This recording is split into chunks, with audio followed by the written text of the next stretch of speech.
মন্ত্রী আর সেনাপতি কার্তবীর্য নাম মোর এক সত্রী সম্রাটময়ী মহেশ্বতীপুর ওর নাম যদি ওরে কোনোবাই মানব দানব সকল ভয়ত ভয় কম্পমান কি মন্ত্রী সঁচা কথা মহারাজ অতি সঁচা আপোনাৰ নাম শুনিলে সকলো ভয়তে হয় কম্পমান মহাৰাজ কোনেও নিবিচাৰে আপোনাৰ বিৰুদ্ধাচৰণ কৰি নিজৰে অকাল মৃত্যু কোন সেনাপতি কোন রাজদ্রোহীরে দিও বিচার করিবলৈ আছে নেকি বাকি রাজদ্রোহী আপনার ভয়তে এই রাজদ্রোহী নামটোই এইখন ৰাজ্যৰ পৰা পলায়ন কৰিছে সেনাপতি তুমি কব খোজা নেকি যে মোর সমকক্ষবীর যোদ্ধারা এই বিশ্ব ব্রহ্মাণ্ডর মাঝে আপনার ধারণা সঠিক মহারাজ মন্ত্রী তোমার কথাটা যে মই সান্তনা লোভিব পৰা নাই মহাৰাজ মহেশ্বতীপুৰৰ মহামন্ত্ৰী মই আৰু এই মহেশ্বতীপুৰৰ মহামন্ত্ৰী কেতিয়াও মিছা কথা নকয় তুমি একো নাজানো মন্ত্রী এদিন ময়ও ভাবিছিল যে মোর সমকক্ষবীর যোদ্ধারা এই বিশ্ব ব্রহ্মাণ্ডর মাঝে কিন্তু কিন্তু কালি রাত্রির পরা মোর সেই ভ্রম কিছু আতর হইছে আছে মন্ত্রী আছে মোর সমকক্ষ বীর যোদ্ধা আছে ধরার বৈক্ষ কালি রাত্রির পরা মোর অন্তর কপিব লাগিছে মোর মন আছে অতিকে বিষাদিত ভাই সেই মুখ কই কানে কানে কার্তবীর্য তোর আরো বেশি পর নাই কি খবর তোর এই প্রখর জীবন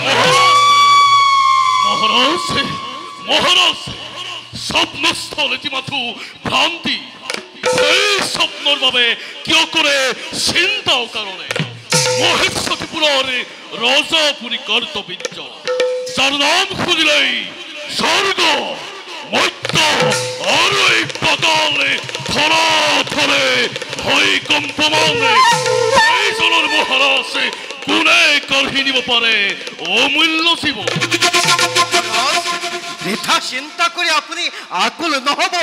আপোনাৰ সমকক্ষ যোদ্ধা কোনো নাই এই বিশ্ব ব্ৰহ্মাণ্ড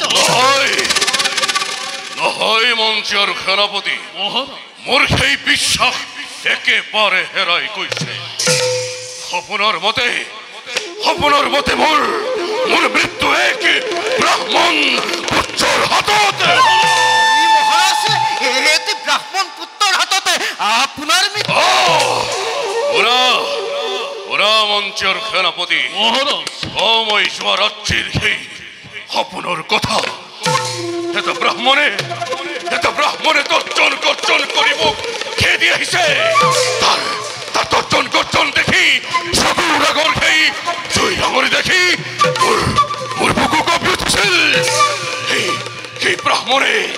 ব্ৰাহ্মণে মোক খেদি আহিছে যি ভক্তিৰ প্ৰভাৱত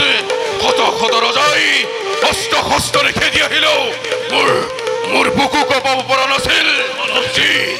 সমৰ ক্ষেত্ৰত শত ৰজাক মই পৰাভূত কৰিছিলো কিন্তু আজি সপোনত সেই ব্ৰাহ্মণ কুমাৰক দেখি মোৰ বুকু কঁপি উঠিছে সেই ব্ৰাহ্মণ কুমাৰে মোক খেদি আহিছে আৰু মই একো কৰিব পৰা নাই মোৰ ধনু মোৰ তৰোৱাল সকলো তাৰ সন্মুখত গহি পৰিছে সেনাপতি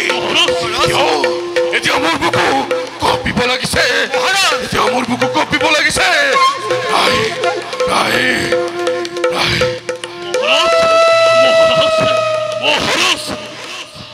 খবৰ মনে কদাপিতো নামানে সেই সপোনকে সপোন সদায় সপোনেই মহাৰাজ। অ মহাৰাজ, সামাজিকৰ কথা সকলো সঁচা নহয়। অ মহাৰাজ,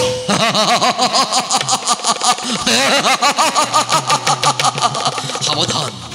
সাবধান দুষ্ট কুলঙ্গাৰ কৰ্তবীৰ্য, তোৰ অত্যাচাৰ পৃথিবী সহিব নোৱাৰে। পাবি পাবি তই অবিলম্বে যোগ্য প্ৰতিফল, পাবি তই অবিলম্বে যোগ্য প্ৰতিফল, পাবি তই অবিলম্বে যোগ্য প্ৰতিফল।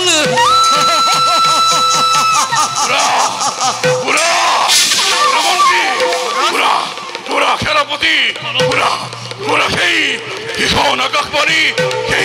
সেই শূন্যবাণী শুনি মোৰ বুকু আৰু কঁপিব লাগিছে, মোৰ বুকু আৰু কঁপিব লাগিছে। নাই নাই নাই,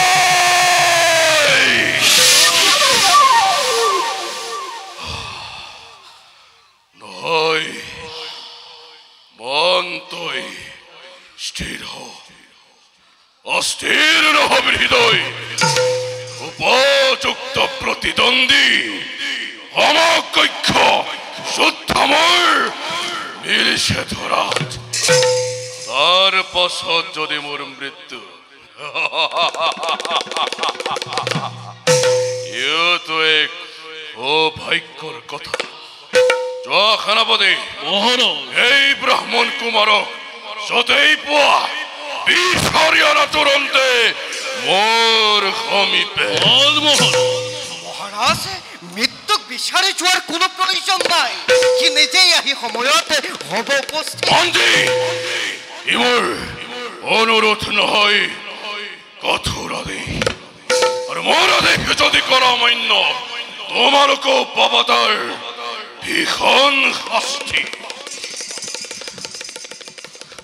আজিলৈ সবাই মনতে ভংগ কৰা হ'ল।